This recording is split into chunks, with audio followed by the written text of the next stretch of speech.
Oh, damn, I'll try that again. Oh, hello, everybody. It is Thursday, March 6th in the United States and Canada. It is noon, and it's a show called What Chaos, presented by Prize Picks. Download the Prize Picks app today and use code What Chaos. Get $50 instantly when you play $5. Prize Picks, run your game. Choking on coffee. I'm having a rough week with coffee. My name is David Bean.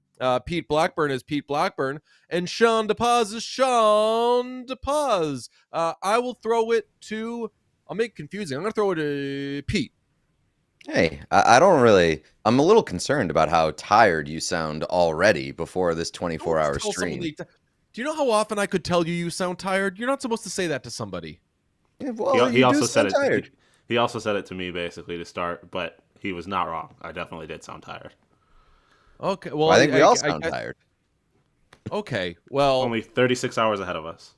I don't think you take more personal offense to being told that you sound tired more than anybody else in the world. It's not like a personal attack.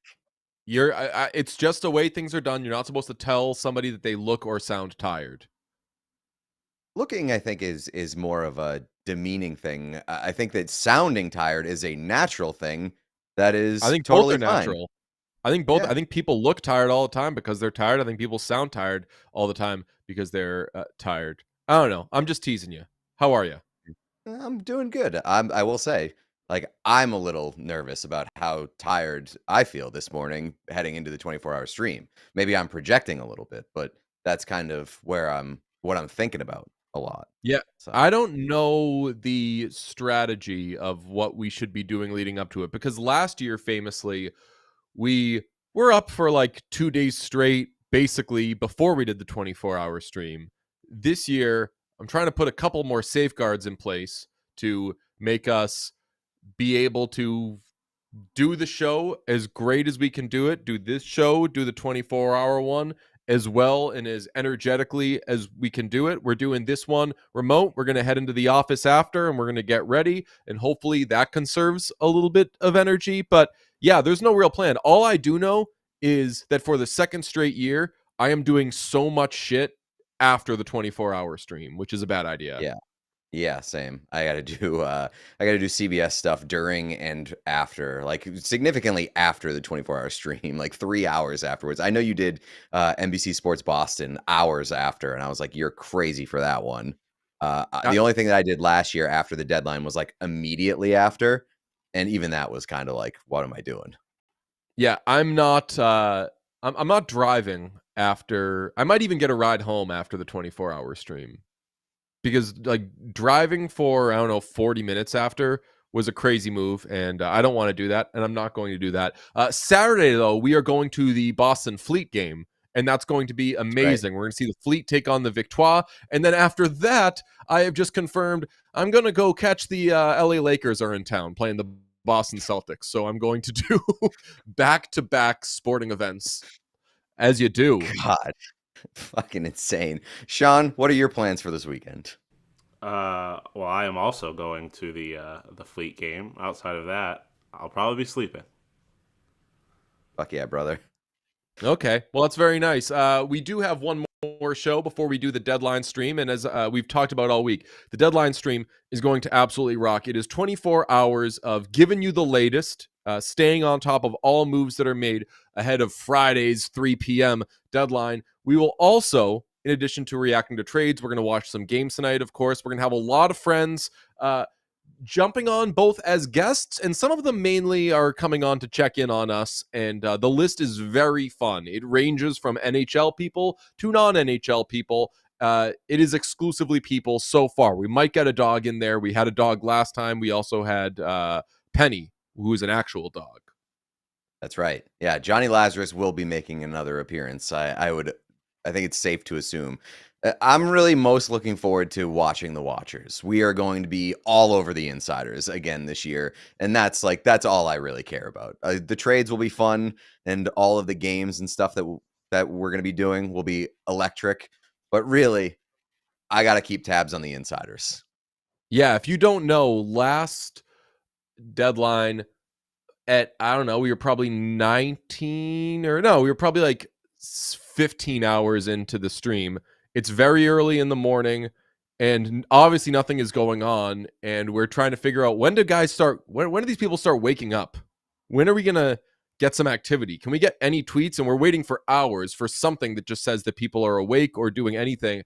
I've had insiders tip to me when they plan on getting up, when they plan on waking up. We have asked that they check in on us, that they call and say, hey, I'm awake. We're not going to ask them what the latest is. We just want to know that they're up and that they're working. It's a job. Do your job. Wake up. That's right. Stop sleeping. I did see yesterday that Elliot Friedman revealed that he had 20 hours of screen time yesterday, which, like, 2 days before the deadline, I need to know what those numbers. You got to get those numbers up heading into Thursday and Friday. You got to be closer to like 24. We're going to be at 24 hours of screen time, baby. I was thinking about that because whether we're going to be looking at our phones anyway, but we're also going to be looking at ourselves in a monitor. And back when I used to do TV every night, just simply having lights on you for 2 hours and looking at yourself in a monitor was enough to wire you for the next 5.5 days, and I could never sleep afterwards. We're going to be doing that, plus looking at our phones for 24 hours. What could go wrong? Nothing. We're also going to play some games. We're going to play some hockey games, but we're also going to dick around. Bop It is back. We've got a new spin on it. I do not know how to play Bop It Extreme, so I'm looking forward to that. So there's lots that you can see there. Make sure you are subscribed to the What Chaos YouTube. And in the meantime, let's give them a little show today. Pete, what's on it? That's right. Get ready to learn Flick It, pal, because Bop It Extreme includes Flick It. Today on What Chaos, the Devils, they're screwed. I think we're all in agreement that the Devils are screwed, but we'll talk about it. We'll see where people land. Mikko Rantanen moving again. All the fucking signs seem to point towards Mikko Rantanen being readily available and for the taking in the days leading up to the trade deadline. That, my friends, is very exciting news for us and very exciting news for pretty much everybody except for the Carolina Hurricanes, I think. So stay tuned. Third, Utah's league, because the busiest team in the world yesterday was the Utah Hockey Club. No, they did not play a game, but boy, were they all over the transaction feed. So we'll get to that. Pens and Preds get dumb, according to some. So the Pens and the Preds, they made a trade yesterday. Some people liked it. I can tell you who didn't. Frank Saravalli. Frank Saravalli did not like that trade, my friends. So we'll get into that. All-time breakdown. Can't wait to get into it. Frank Saravalli on that trade. But let us begin with the New Jersey Devils, who on Sunday, of course, suffered a big blow when Jack Hughes crashed into the boards, left the game with a shoulder injury. He has since gotten shoulder surgery. He is out for the season.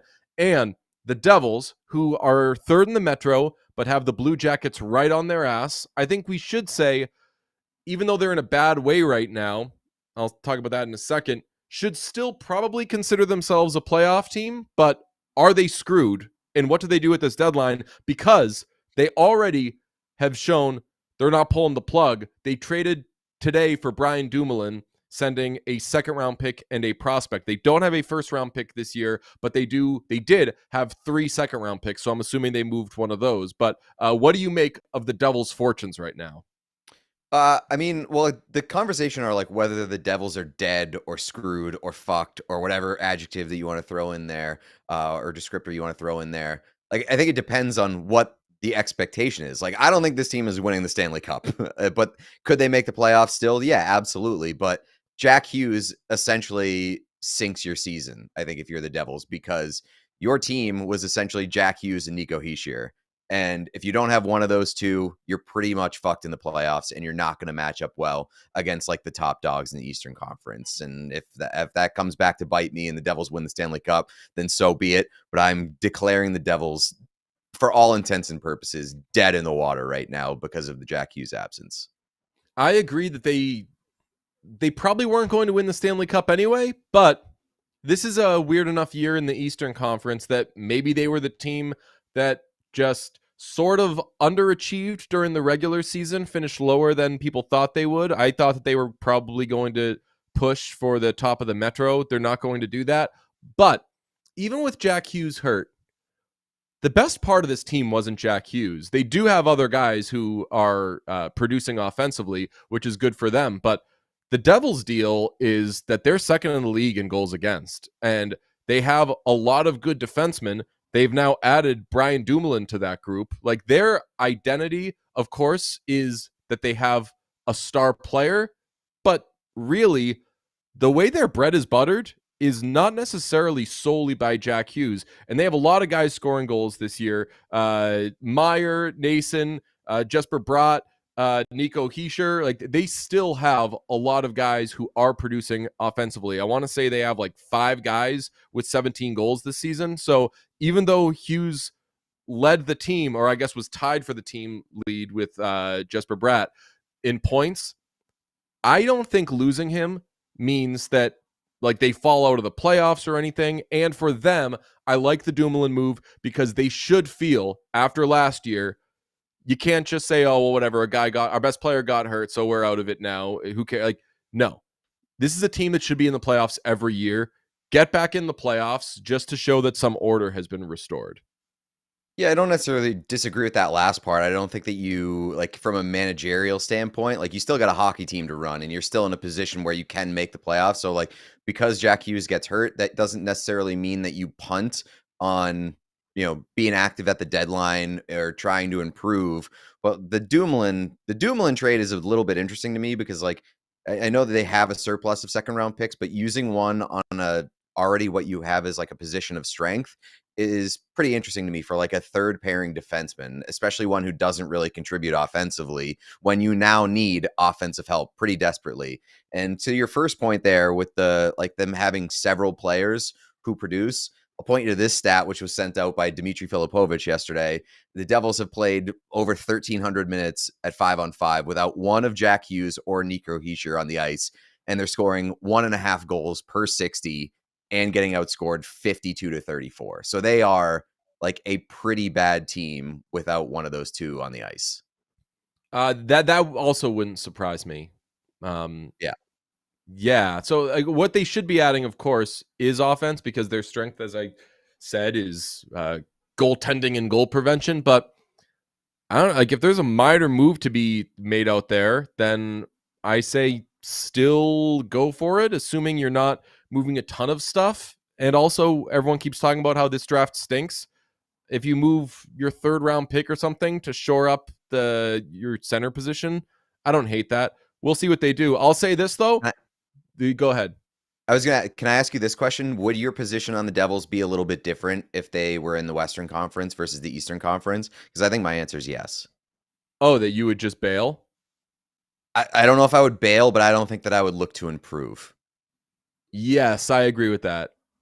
Yeah. But just because, getting a nice little B-level piece at the deadline or something like that, barring a Mikko Rantanen acquisition or something like that, like, I don't think you're going to be able to contend with the top dogs in the Western Conference. Like, those teams just don't really exist outside of maybe, like, I don't know, would you put the Panthers and, like, the Lightning and, I don't know, like, the Capitals in there? I think that the top tier in the Eastern Conference exists a little bit below the top tier in the Western Conference. I definitely agree with that, but we don't know where Carolina's going to finish. We don't know what Carolina's going to end up doing with Mikko Rantanen. I believe if the playoffs began today, that it would be the Devils and Hurricanes in the first round.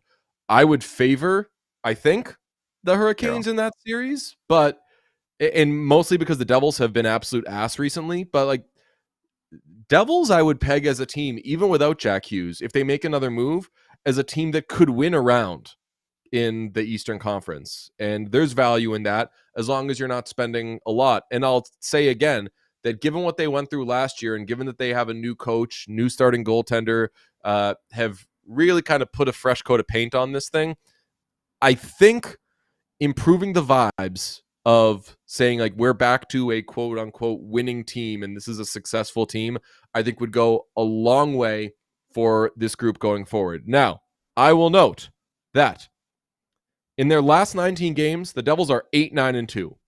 That's since January 14th. So they sucked before this. So this was bad. Things were weird in Devils land before Jack Hughes got hurt. I still think they're a lot better than that. I think that a lot of good teams, cough, cough, are taking a dip right now, and it's okay. We shouldn't freak out about it. But Devils, I think, if you're not gonna body in, body out, or what do we say? Right? Yeah, body in, body out. Replace Jack Hughes. But if you get another forward, I'm still not calling you assholes down the stretch.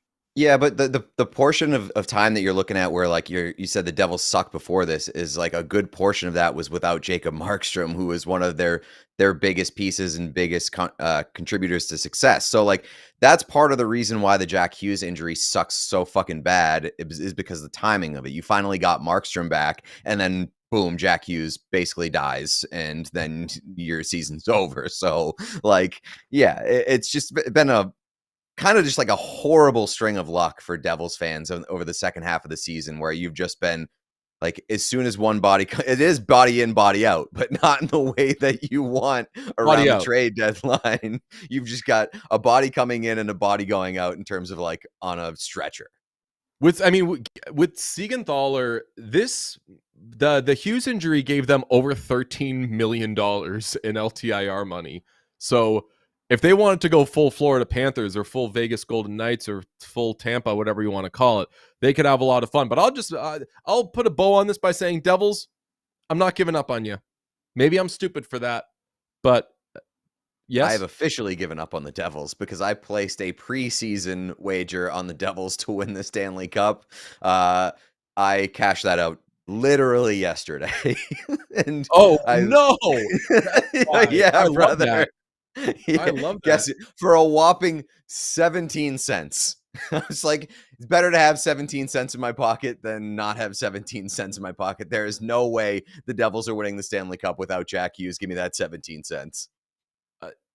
Okay, I need Sean to weigh in here because this is a rare case where I don't know how Sean would feel about this behavior. Sean, how do you feel about the behavior of cashing out a Stanley Cup future in the NHL? The Stanley Cup is in the NHL, just a reminder, where teams come out of nowhere and win the Stanley Cup for 17 cents. Sean, how do you feel? Absolutely terrible behavior. That's insane. I agree. You gotta let that ride. If there was any kind of like, it's gotta at least be like a full dollar. Like you can't be bailing on a team for literal pennies. Guess what? It was a symbolic gesture. It was a symbolic gesture of me giving up. All I'm saying, the New Jersey Devils. All I'm saying is when they beat the Capitals in Game 1, you're gonna be feeling real iffy. Oh, that, yeah. I mean, why did you made yourself so much content? Meaning, you are the content that Sean and I will be doing. Perfect. That's fine by me. Also, I do want to bring up a point in the chat. We're going to be talking about one Frank Saravalli take later on in the show, but I don't know. Did you see his Jack Hughes take earlier this week on Johnny's show? I think it was Morning Cup of Hockey.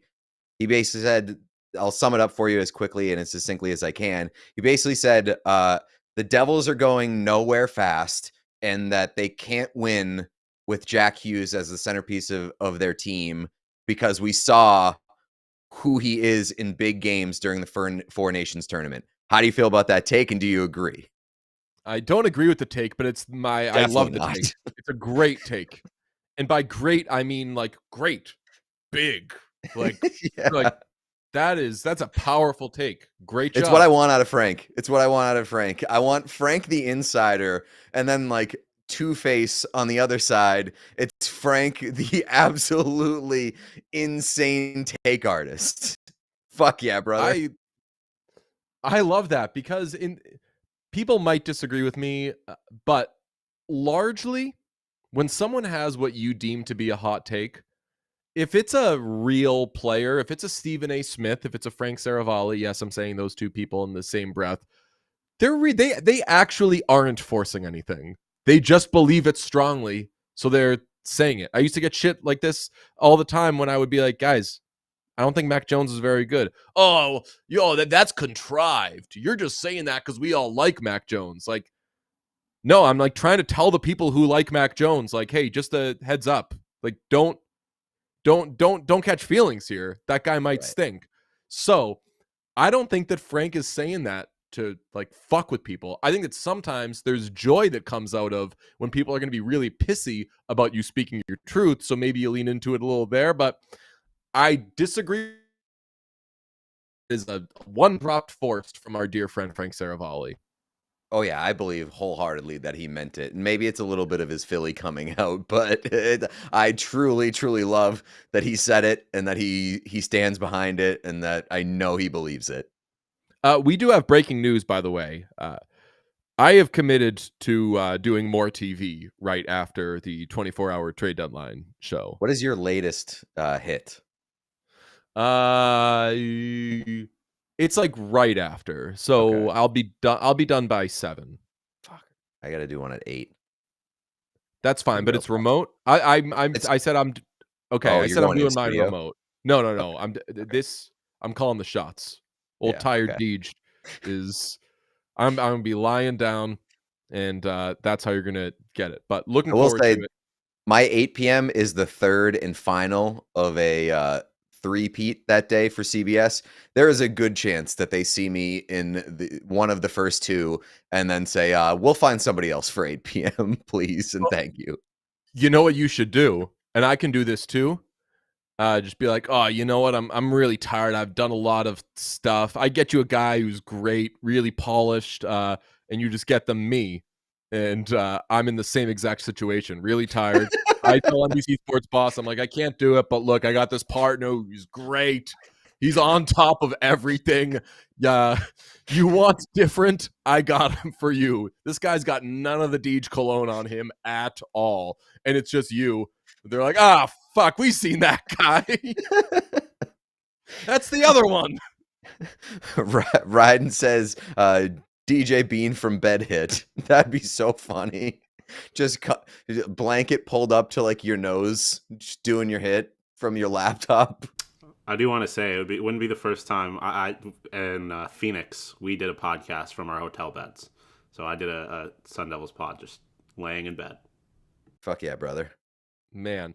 People in the chat, by the way, noting something that I feel is under discussed, which is that Frank Saravalli has beautiful hair. So thank you for noting that, people in the chat. Okay, I am going to note that Factor, I find, is just kind of where it's at as meal kits goes. And if you are ready to optimize your nutrition this year, Factor is the kit for you. Chef-made gourmet meals that make eating well easy. They're dietitian approved and ready to heat and eat in 2 minutes, so you can fuel right and feel great no matter what life throws at you. Doing 24 hours straight? How about 24 hours and 2 minutes? That last 2, that's heating an easy meal.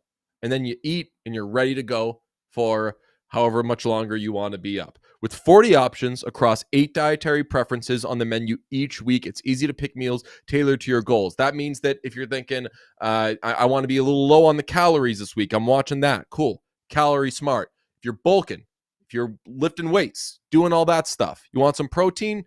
Protein Plus. Or, of course, we've all been there before, keto. They got you covered. They can help you feel your best all day long with wholesome smoothies, breakfasts, grab-and-go snacks, and more add-ons. So I'm telling you to eat smart with Factor. I'm demanding it. And you can get started at factormeals.com/factorpodcast and use code FACTORPODCAST to get 50% off your first box, plus free shipping.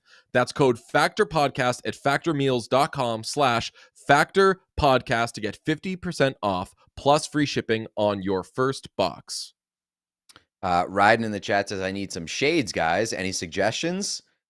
No, but if you do need health and longevity supplements, I have suggestions there because our friends at Timeline sell the best health and longevity supplements on the market, and they feature their proprietary MitoPure ingredient.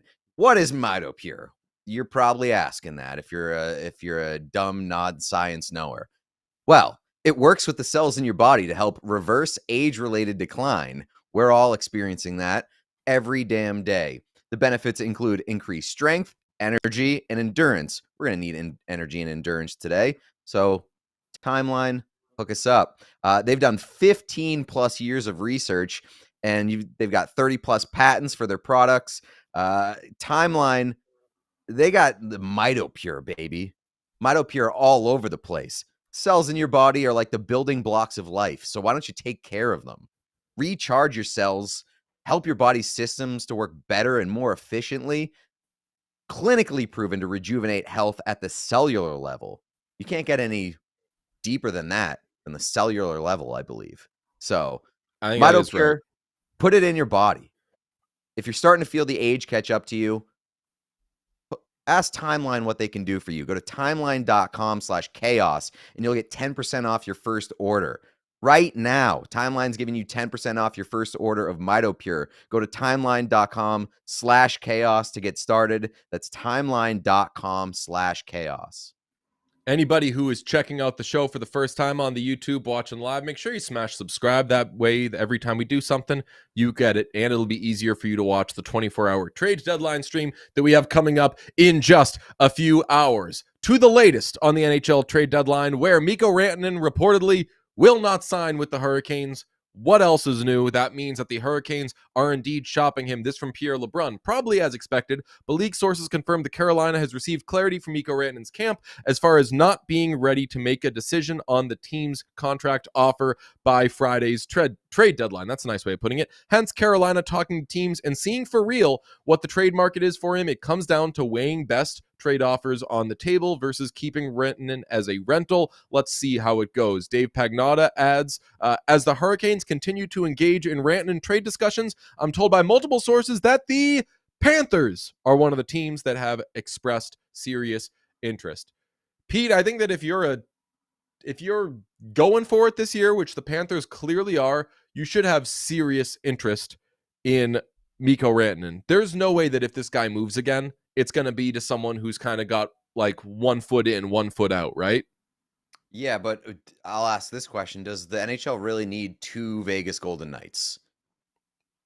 Good question, because the Panthers are becoming that. And it's weird because Lightning are looking around Obama shrug, doing like, hey, what about, we made this up. No, man, you started it. Actually, the Blackhawks started it. People forget. The Blackhawks started it. And the Lightning ran after the Blackhawks walked. The Golden Knights perfected it. And now, copycat league, who better to copy than the Cats? Panthers. That's a good point, too. So let me ask, you think that this means that there's no chance that Rantanen signs in Carolina? Like, if he's not signing this before the deadline, as per their language, that he's either hell-bent on going somewhere else or finding out what his full value is on the open market? Like, what's the more likely scenario there? Or is it just that he doesn't want to play for Carolina? Yeah, it could be the latter. We've seen in the player polls that Carolina can have mixed reviews.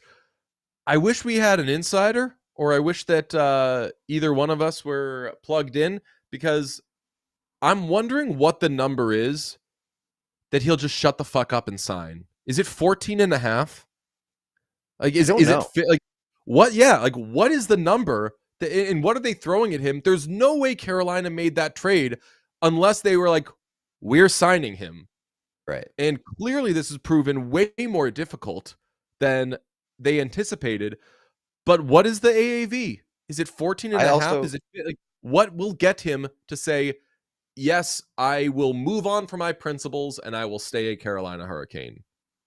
Right. And I also think that, like, because Colorado entertained and executed that trade to begin with, like, they had to be so far off on the number where they were like, this is just never going to happen, especially if we want to sign Cale Makar. So, like, goodbye, good riddance. Let's get something for you while we can. And now if Carolina's turning around and doing the exact same thing, like that number has to be wild, or it's just an absolute hell-bent like mindset on getting to the open market and just driving as big of a bidding war as possible and seeing teams kind of go after him. But somebody in the chat also pointed out, like, Florida, yeah, you're in the mix and maybe you can offer a good package, but if you're Carolina, Right. do you even entertain that? Like, do you entertain contributing toward your probably, I would consider your biggest threat at a Stanley Cup? Would you entertain that and make that trade? I mean, probably not. But what if Florida blows you away so much? I mean, we've seen the Bruins traded Phil Kessel to the Maple Leafs. And I know that it wasn't at the trade deadline, and they thought they were fleecing them. Two contending teams, like two of the class of the Eastern Conference. For a Right. trade to blow Carolina away, it would have to be like an extension agreed to, like at that moment, and it would have to be, I think, multiple roster players going the other way. Whereas, right. like because is the Florida going Panthers, to do? Florida's not going to lose that trade. the Panthers don't. Oh, I think that they have to lose that trade. The only way that they're getting him is if they're overpaying for him, and that would be a we're cool losing the trade and we can get the player. I'm a big proponent of lose trades, get the best player, lose trades. But how could they even lose the trade? Because as you mentioned, roster players, they don't have picks in the first 3 rounds this year. They do not have a first round pick or a third round pick next year. What are they giving up to get Mikko Rantanen? It would have to be like really good players that would contribute right now. Well, that's what I mean by lose the trade. Like, you can lose the trade as a contender if you're losing the trade in terms of like futures. Like Overall value. what Tampa does all the time, which is like, we will give you plenty of draft capital just so that we can get our guy. Think Tanner Jeannot, think Barclay Goodrow. Like, we talked about this yesterday with the Bjorkstrand and Gord trade. They are willing to lose the trade in a longer term sense versus just getting the player that they want right now to make a push. Whereas Florida, if they lose the trade, they're probably going to lose the trade and be a worse team tomorrow because they wanted Rantanen so bad. Can I get Bonkersville on you? Knowing that Florida can pay huge money to keep, or I guess not pay huge money. Let me think of how to phrase this. They would just have the advantage in not all contracts are equal in the NHL. A contract from the Panthers or the Lightning is better than a contract from the Maple Leafs or Rangers or, yes, Sean, the Sabres. Sam Reinhart. Sam Reinhart for Mikko Rantanen? Yeah. Okay, you get the guy, you have your forward and he's locked up, you get your right wing, and now we're going to swap out Reinhart for Rantanen. I have a thought on it, but I'd like yours. I mean, that would absolutely blow my pants to the rafters, and I don't know how I would feel about it. Honestly, I think if you're Florida, I would lean that rocks the boat a bit too much. Yes. My take on it is, as I was saying it, my head was screaming, shut the fuck up, DJ.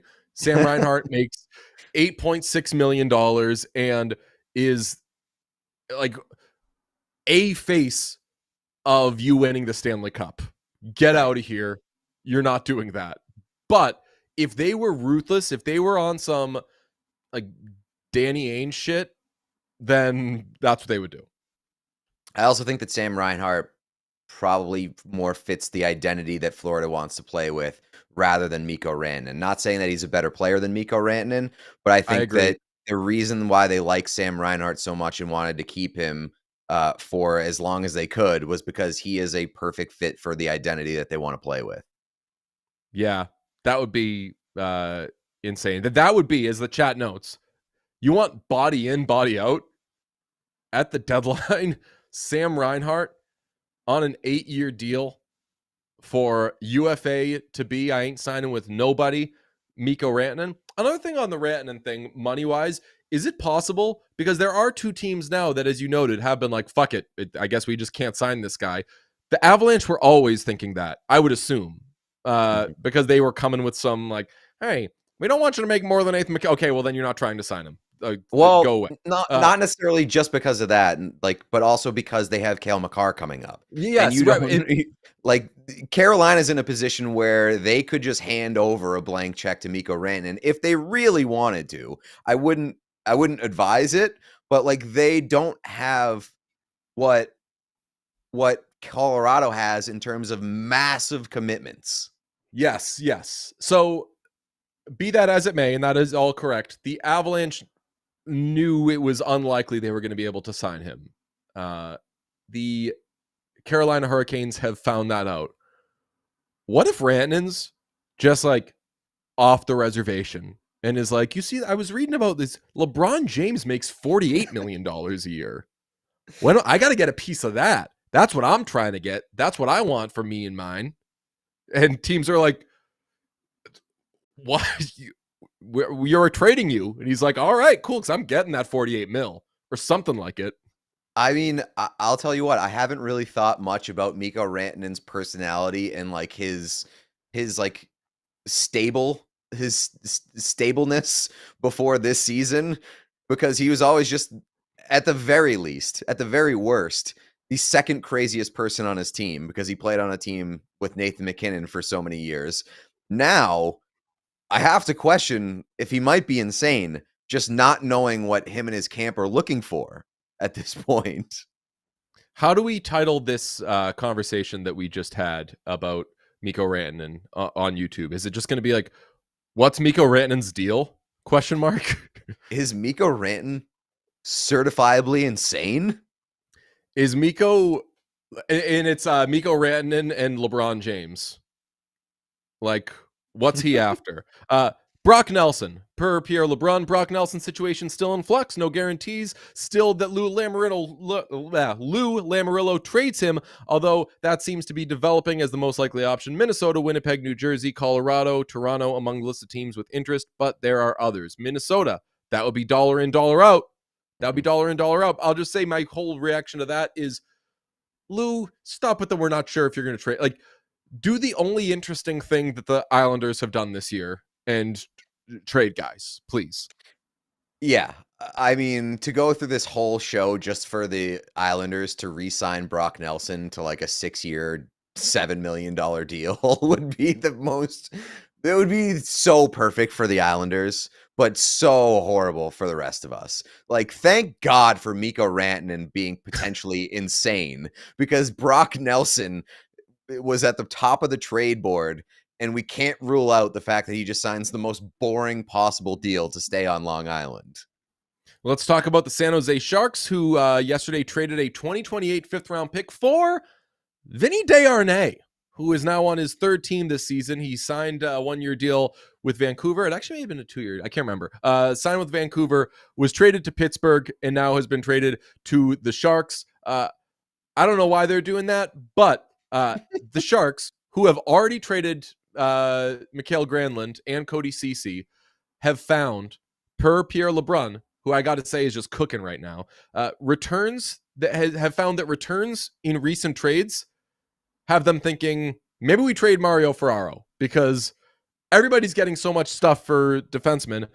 Per Pierre LeBrun, San Jose Sharks are listening on left-handed defenseman Mario Ferraro, 26, who has 1 more year on his deal next season at $3.25 million against the cap. It doesn't mean they'll move him. Happy to keep him. But given the small number of D on the trade market, Sharks are seeing what comes their way. Very interesting. Can I ask you this question? And Sean, Yes. maybe a numbers crunch, maybe I can look it up in the meantime, but does Mario Ferraro average at least 17 minutes of ice time per game? Because per Bob Stauffer, the Edmonton Oilers in the market for a left shot defenseman who plays at least 17 minutes per game.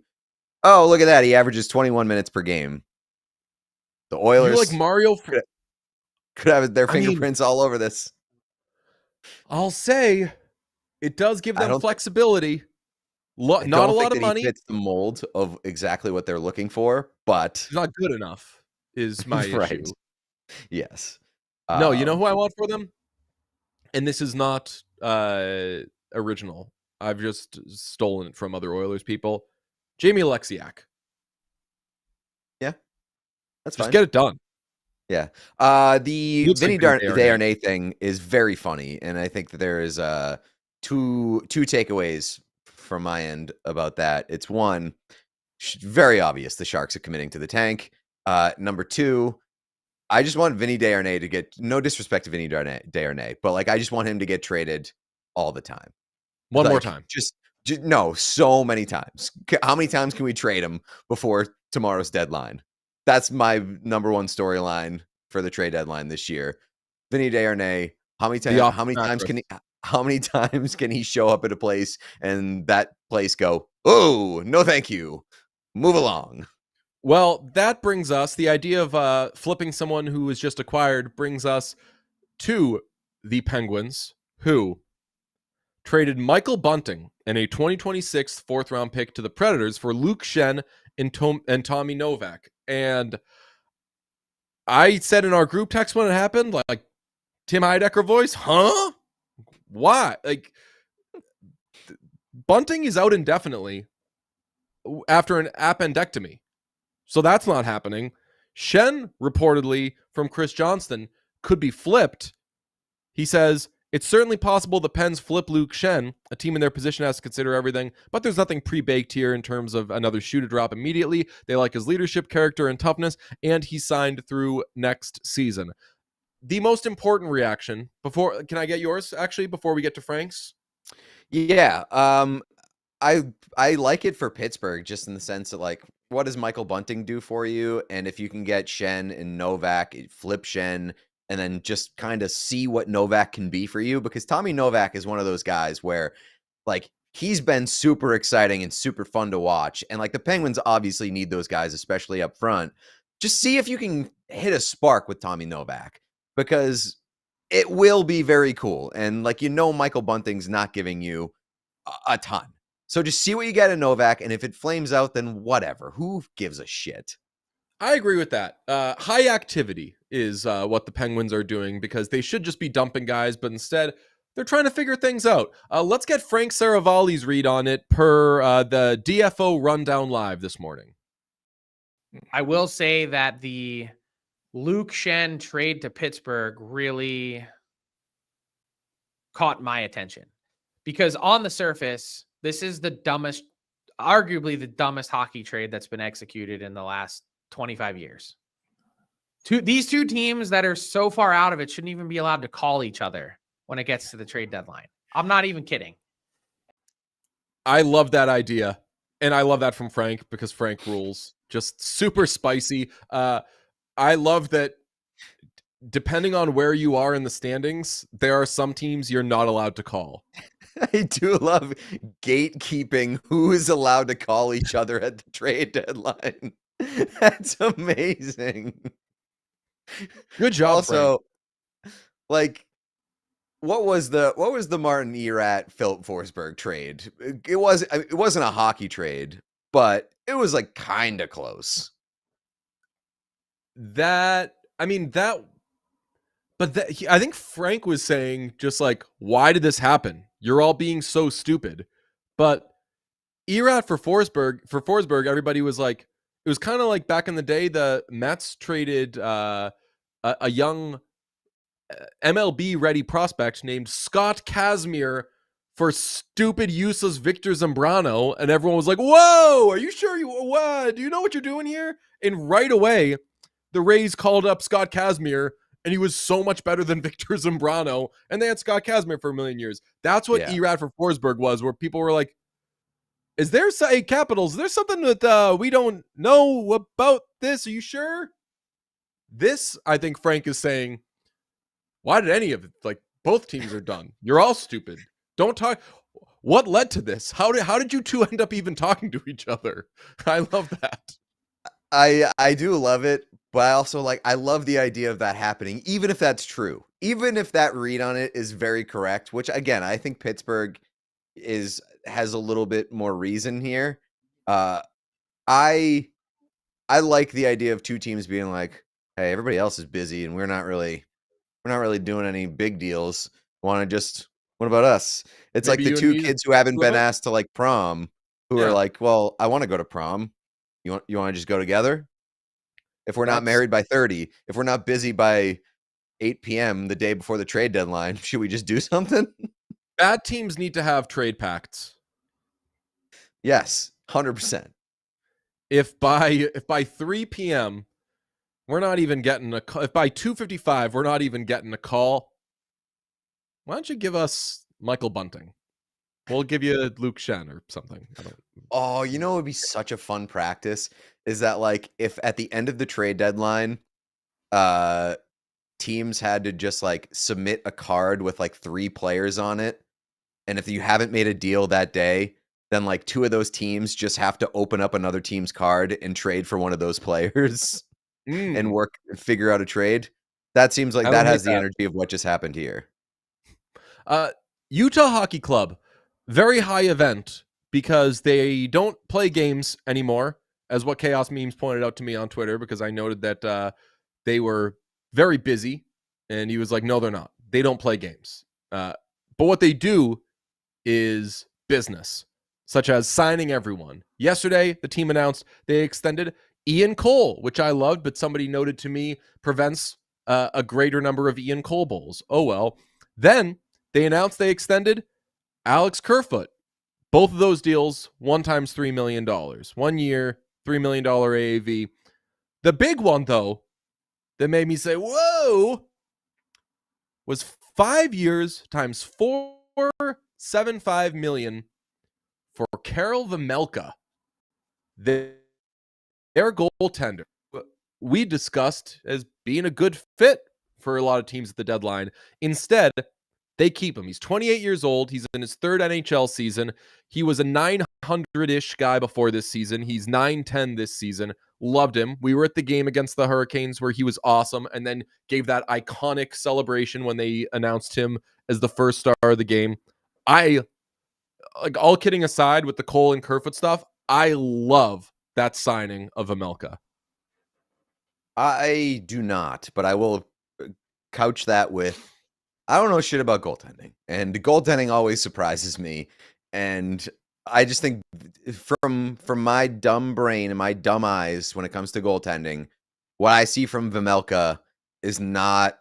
I don't know if I'm willing to make that sizable of a commitment, both in the term and the money's not like terrible, especially with the cap going up. But that kind of term commitment to Vejmelka, who is in like his first, by all intents and purposes, good season right now, is a bit of a risk. So it's definitely a risk, but I'll tell you why I like it. And anybody who is just checking us out, jumping in the chat, make sure you smash the subscribe button.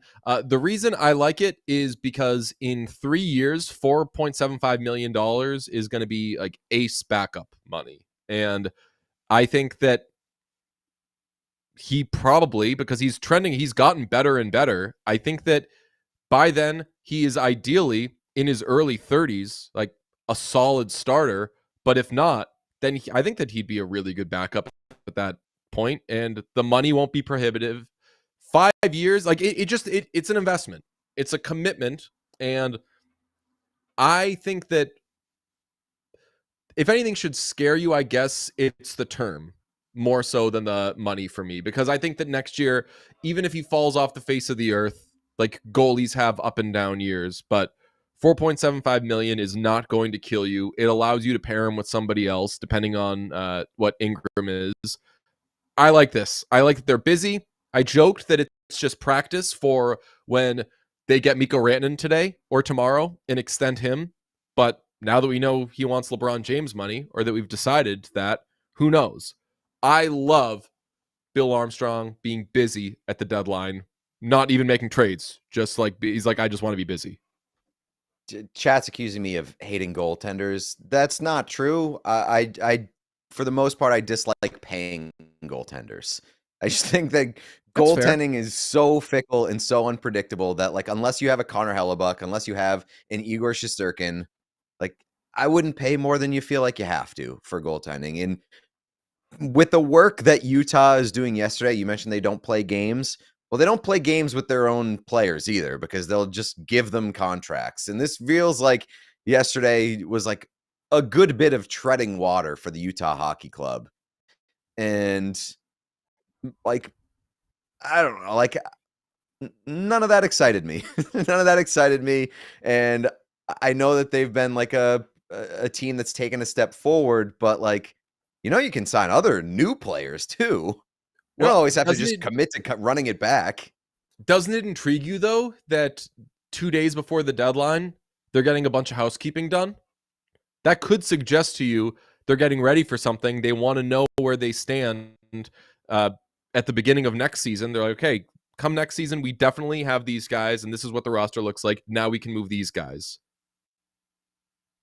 Yeah, but I think that the guys that they signed, like a good amount of them, like some of them are guys that I would look to trade. Could have. Oh, okay. Or like you could have just signed them a week later or whenever. Yeah. I don't know.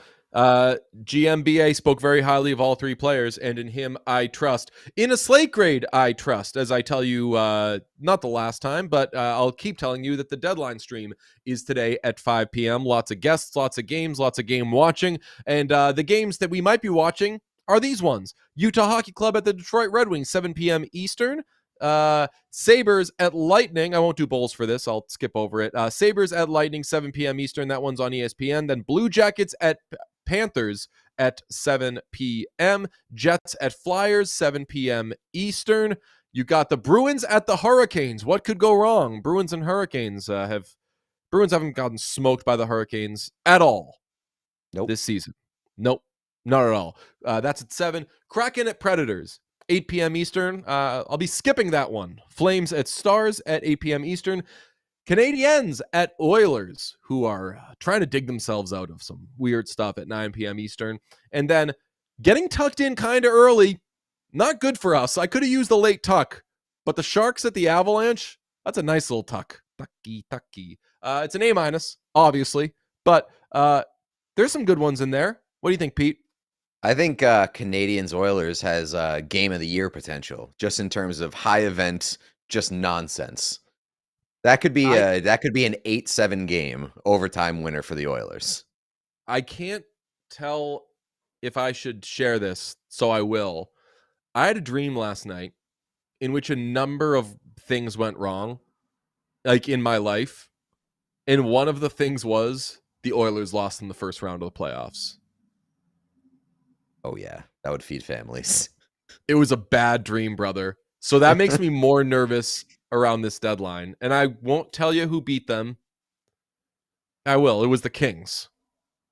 And I was just in a very like, fuck, what is life state? Because of a bunch of other things that happened in this dream. But a lot of it was the Oilers losing in the first round and being like, is it ever going to happen? Come on, man. Give it to me. I need it. So I'm a little extra juiced up for the deadline as a result. Hell yeah. I feel like Sean, can you throw the Slate Grade back up? We don't need to do that. Yeah, I just want chat's making an announcement. Wait, I missed it. I put the Blues logo, the Blue Jackets logo on accident. I got it on the fly though. I was gonna point out that the 9:30 p.m. game was an ESPN game, which means it won't actually start until 10. Oh, fair. So it is a late game. Also, I know you weren't doing bowls, but Sabres Lightning is a Zemgus Girgensson revenge game. Oh, love that. That is the least interesting revenge game. And you when you were talking about Utah, you did not mention the Ali Mata 3-year extension, and it is an Ali Mata revenge game.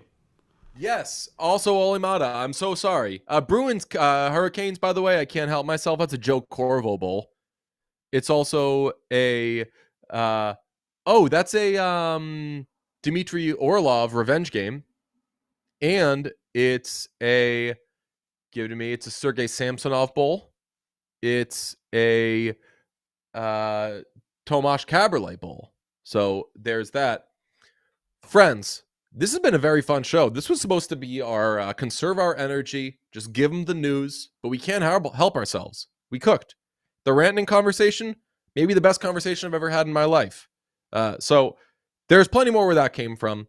Tonight, this evening, 5 p.m. Eastern through 5 p.m. Eastern tomorrow, we will be going and we will be giving you all the latest on the trade deadline and probably playing some games. We've got some stuff that we've ordered to the studio that I hope gets there because I'm talking about first looks at players again. We will be painting. If you remember that, the painting is going to be bigger and better this year. And what I mean by that is that we're using bigger canvases and nothing else about it has changed.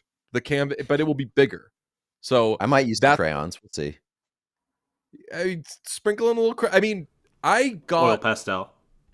I got some paint. I think I have enough paint. But if we run low, I love the idea. If you run out of a color, you're allowed to dip into what's it called, Sean? Oil pastel? Oil pastels. I feel like I don't know if we discussed this last year. You could do like some mixed media. Do a little bit of both. Like a real artist. I mean, I was thinking of starting one of mine just by doing the thing where you and just seeing where it takes me. I would absolutely miss, get it all over the wall. Someone would scream at me. Get it all over your Seth Jones jersey and you can't return it. It's covered in paint. Someone has noted a loophole to me, by the way.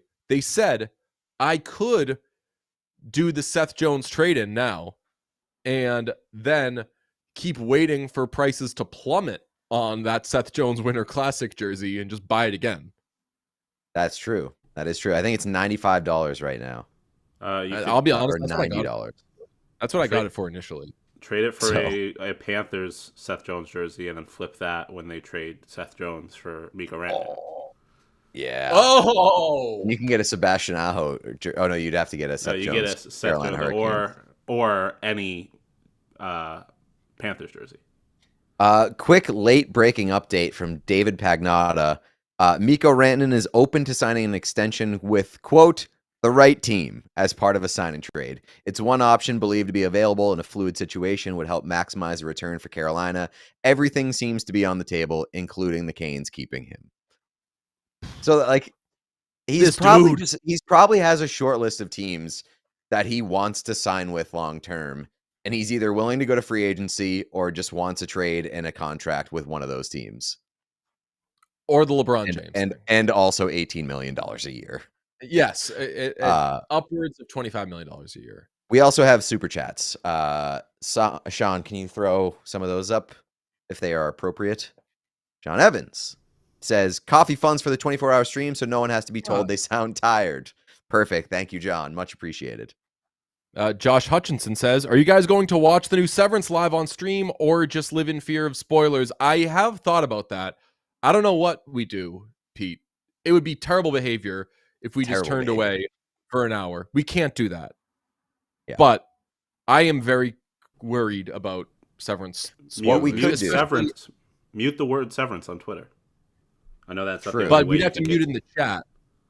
Well, if you we can do that too, but also if you're coming into a YouTube chat to spoil things, prison.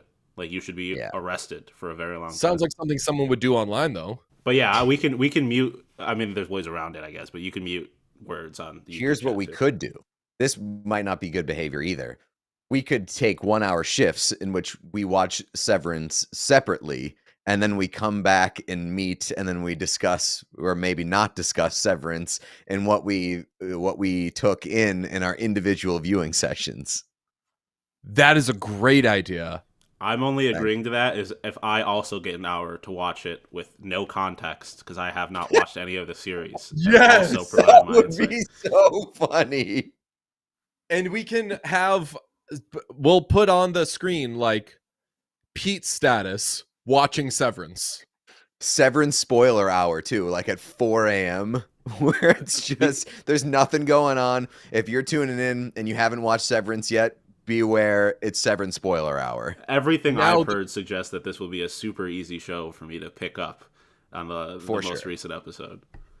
Definitely. Do we watch it on screen? Like, do we stay at our desk with an iPad watching it with headphones? Yes. Yeah.